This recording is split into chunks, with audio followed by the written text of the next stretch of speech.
पुष्पा दीदी, हमने 4 महीनों से घर का किराया नहीं भरा है। कल सरपंच जी हमें घर से निकालने की धमकी दे रहे थे। मैं पैसों के जुगाड़ में लगी हुई हूँ, पर क्या करूँ, गांव में कोई हमें उधार भी देना नहीं चाहता है। बड़ी बहन पुष्पा उदास होकर छोटी बहन रूपा को अपनी हालत बताती है। इतने में दूसरी बहन कजरी कहती है, हमारी किस्मत तो देखो, जो भी काम शुरू करते हैं चलने से पहले ठप हो जाता है। मुझे तो समझ नहीं आ रहा है, अगर ऐसे ही चलता रहा तो हम इतने सारे कर्ज कहाँ से भरेंगे। तीनों बहनें घर में बैठी अपना सुख दुख बांट ही रही थीं। इतने में उन्हें एक आवाज सुनाई देती है। बाहर निकलो तीनों की तीनों। आवाज सुनते ही तीनों घर के बाहर निकलती है। सरपंच को अपने सामने गुस्से में खड़ा देख पुष्पा पूछती है, क्या बात है सरपंच जी, इतनी सुबह सुबह हमारे घर कैसे आना हुआ। सरपंच गुस्से में बोलता है, बहुत हो गया, अब तुम तीनों इस घर से जल्द निकल जाओ। पर क्यों सरपंच जी, आखिर हमने किया क्या है। तुम तीनों महारानियों ने पिछले 4 महीनों से किराया नहीं भरा है।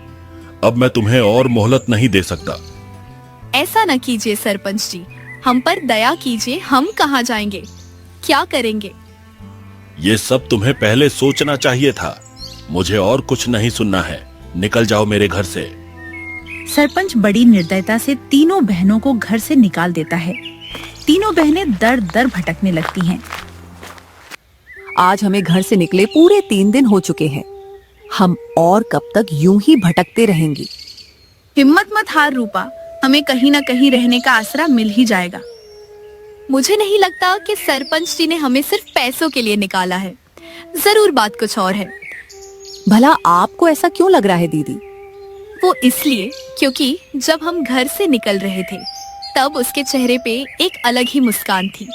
ऐसा लग रहा था जैसे हम उस दिन उसे पैसे दे भी देती, उसके बावजूद भी वो हमें घर से निकाल ही देता। आखिर ऐसी क्या बात होगी जिस कारण सरपंच इस हद तक गिर गया कि 3 बेसहारा लड़कियों को बिना कुछ सोचे बेघर कर दिया।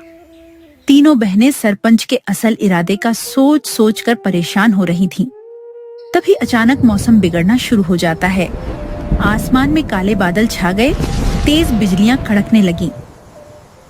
लगता है बारिश होने वाली है, हमें जल्दी सर छुपाने की जगह ढूंढनी होगी।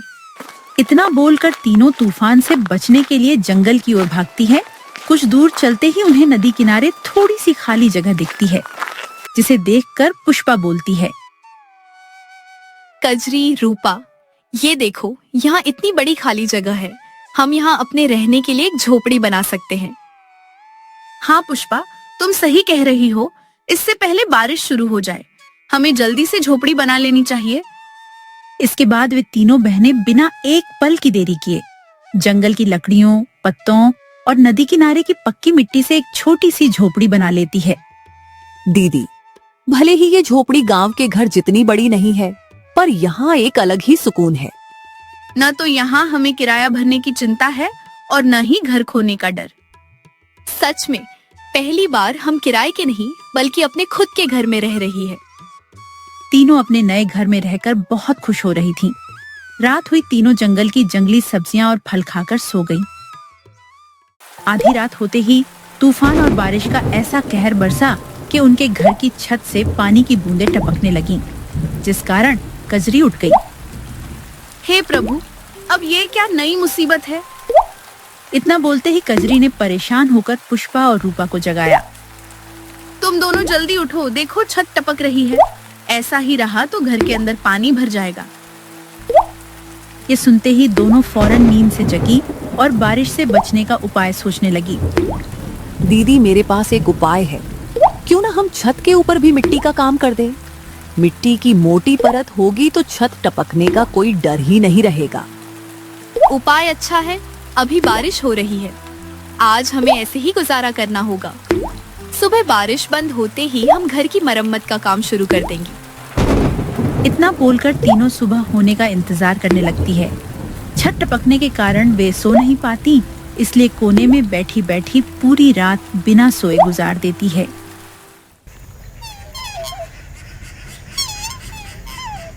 सुबह होती है, बारिश के रुकते ही वे तीनों छत की मरम्मत में लग जाती है।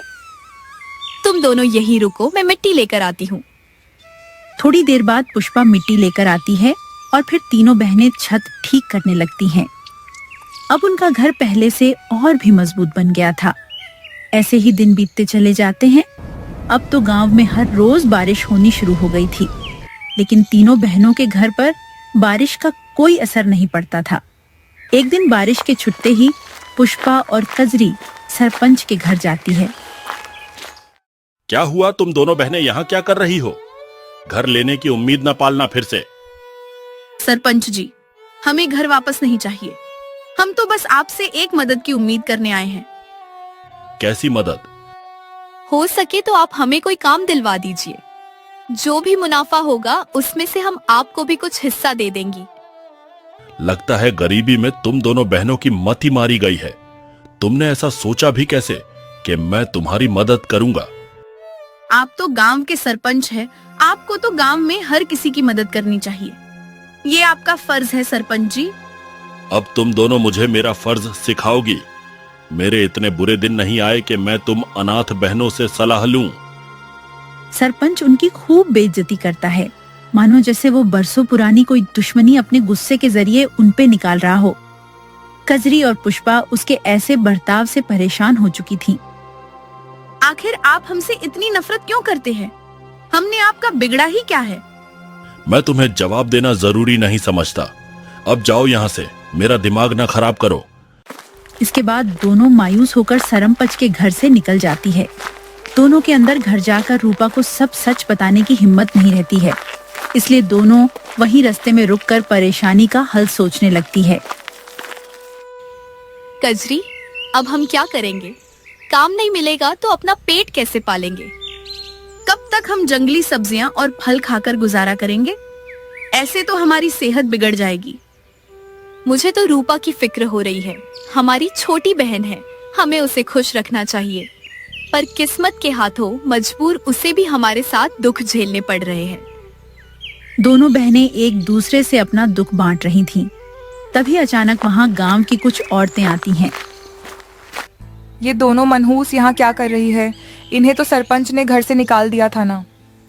अपने बारे में ऐसी बातें सुनकर कजरी को बहुत गुस्सा आता है और वो उस औरत को सुनाने लगती है। तुम हमें ऐसे कैसे बोल सकती हो? क्या हमने तुम्हारा उधार खाया है जो तुम्हारी बातें सुने? जेब में 1 रुपया तो है नहीं, पर अकड़ तो देखो। जुबान कैंची की तरह चलाने से कुछ नहीं होता। तुम तीनों बहनें हो ही मनहूस। सही कह रही हो बहन, मुझे तो इन तीनों बहनों से नफरत है। इनके माता पिता ने जो गांव वालों के साथ किया था वो कोई भी अब तक भूल नहीं पाया है।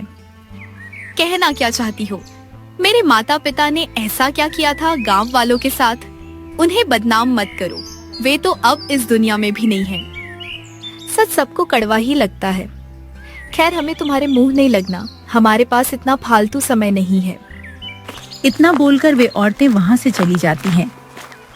शाम होते ही कजरी और पुष्पा अपने घर वापस आती हैं। क्या बात है दीदी, आप दोनों इतनी निराश क्यों लग रही हो? कुछ नहीं बाबू, बस थोड़ी काम की चिंता है। आज भी हम खाली हाथ ही लौटे हैं। कोई बात नहीं दीदी, आप दोनों निराश ना हो, ऊपर वाला सब ठीक कर देगा। हो सकता है वो हमारी परीक्षा ले रहा हो। कहने को तो सबसे छोटी हो, पर समझदारी हमसे भी ज्यादा है। मुझे ऐसा क्यों लग रहा है दीदी, जैसे सिर्फ काम ही समस्या नहीं है, बात कुछ और भी है। नहीं तो ऐसा तो कुछ भी नहीं है। तू ज्यादा मत सोच, जाकर सो जा, हम कोई न कोई काम ढूंढ ही लेंगी। तब रूपा, पुष्पा और कजरी रूपा को गांव में हुई चर्चा के बारे में कुछ नहीं बताती है। रात होती है। रूपा के गहरी नींद में जाते ही कजरी परेशान होकर पुष्पा से बातें करने लगती है। पुष्पा, आखिर गांव में सब हमसे इतनी नफरत क्यों करते हैं? जब देखो तब हमारे माता पिता को गलत क्यों कहते हैं? मुझे भी समझ नहीं आ रहा है। आखिर ऐसी क्या वजह है कि सब हम तीनों बहनों से इतनी घृणा करते हैं? यही सवाल उन्हें मन ही मन बेचैन किए जा रहा था। कुछ दिन बीते, अब तो उनकी हालत इतनी खराब हो गई थी कि बिना पैसों के गुजारा करना नामुमकिन सा हो रहा था।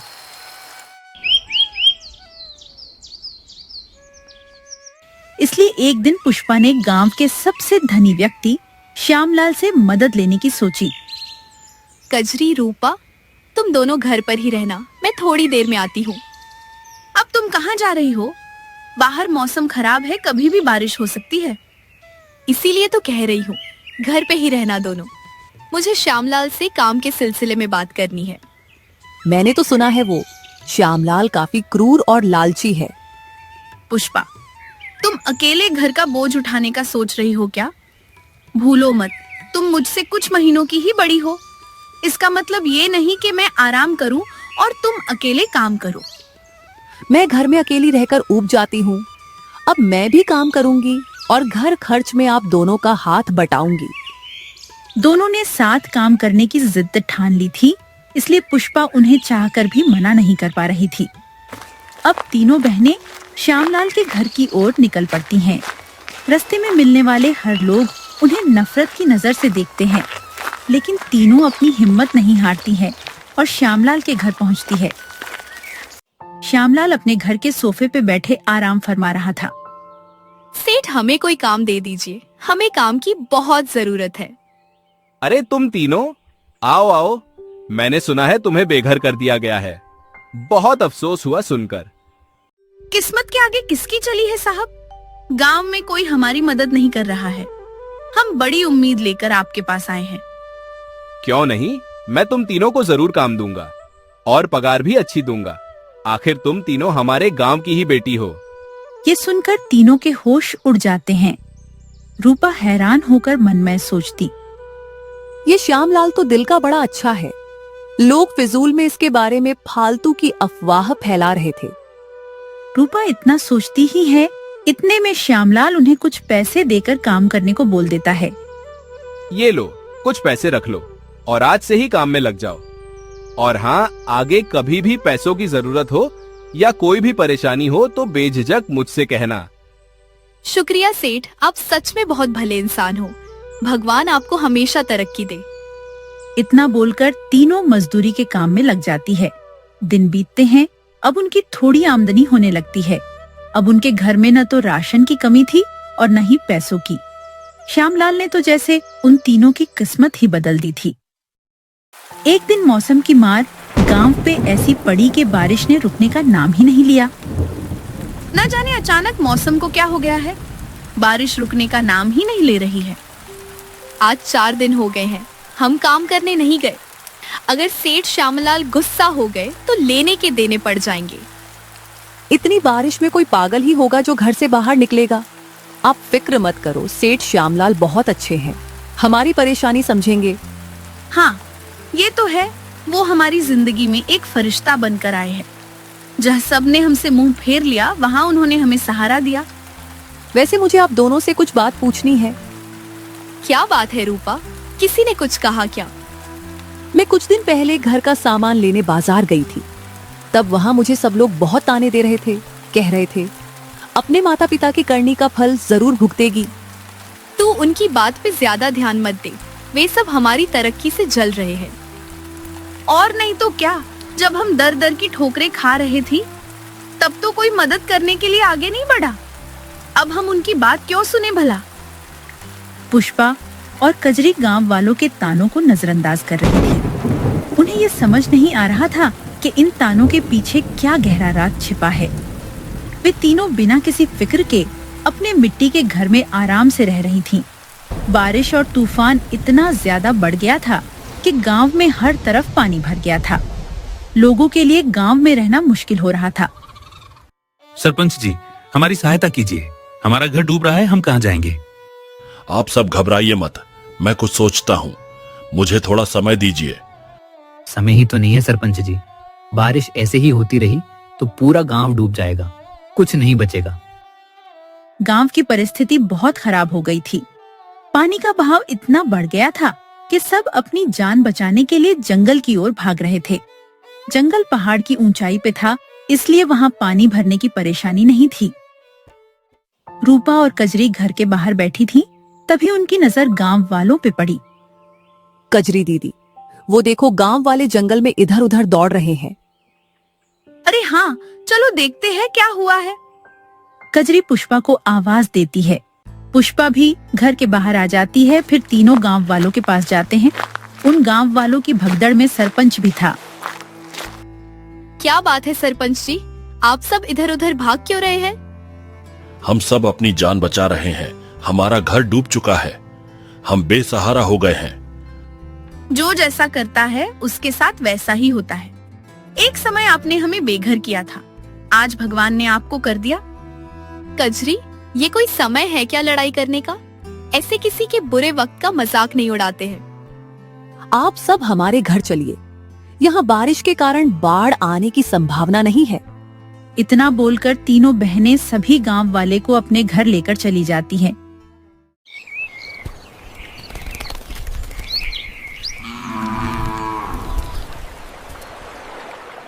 दो दिन बीतते हैं, बारिश का कहर कम होता है। सब अपने अपने घर जाने की तैयारी करने लगते हैं। तब सरपंच, हमें माफ कर देना तुम तीनों। हमने तुम्हारे साथ बहुत अन्याय किया है। हमने तुम्हारे माता पिता की गलतियों की सजा तुम तीनों बहनों को दी। आप सब अक्सर हमारे माता पिता की गलती की बात करते रहते हैं। आखिर उन्होंने ऐसा क्या किया था जिसकी सजा आप सब हम तीनों बहनों को देते आ रहे थे? सरपंच जी, आज आपको सच बताना ही होगा। आखिरकार सरपंच अपनी चुप्पी तोड़ता है और उन्हें सालों पुराना राज बताता है। तुम्हारे माता पिता ने सालों पहले मंदिर के गहनों की चोरी की थी। ये सुनते ही तीनों के पैरों तले जमीन खिसक जाती है। नहीं, ये मुमकिन नहीं। भले ही हमारे माता पिता हमारे साथ ज्यादा समय तक नहीं रहे हों, पर फिर भी हम ये यकीन से कह सकते हैं कि वो ऐसे बिल्कुल नहीं थे। हाँ, मैं 9 साल की थी जब मेरे माता पिता गुजरे थे। उनके गुजरने से पहले वो मुझे हमेशा सच्चाई और धर्म के मार्ग पर चलना सिखाते थे। अब आप ही बताइए, जो अपनी बच्चियों को इतने अच्छे संस्कार दे, वो भला चोरी जैसा गलत काम कैसे कर सकते हैं? तीनों जिद पे अड़ गई थी कि वे अपने माता पिता के माथे पे लगा ये कलंक मिटा कर रहेगी। वे तीनों सरपंच के ऊपर भड़कने लगी थीं। तभी अचानक एक बूढ़े बाबा की आवाज आती है। वे दोनों सच्चे थे। ये सुनते ही सबकी नजर उनके ऊपर जाती है। आप कौन है बाबा? मुझे नहीं पहचाना सरपंच? मैं उस मंदिर का पुजारी हूँ। तुम्हें कहाँ से याद होगा? उस वक्त तो तेरा पिता गांव का सरपंच था। चलो सब मेरे साथ, आज सारे रहस्यों से पर्दा उठेगा। इतना बोलकर बूढ़े बाबा सबको श्यामलाल के घर के आंगन में लेकर जाते हैं। सरपंच, यहाँ खुदाई करवाओ। खुदाई शुरू होती है। मिट्टी के अंदर से मंदिर का खजाना निकलता है। ये खजाना यहाँ कैसे?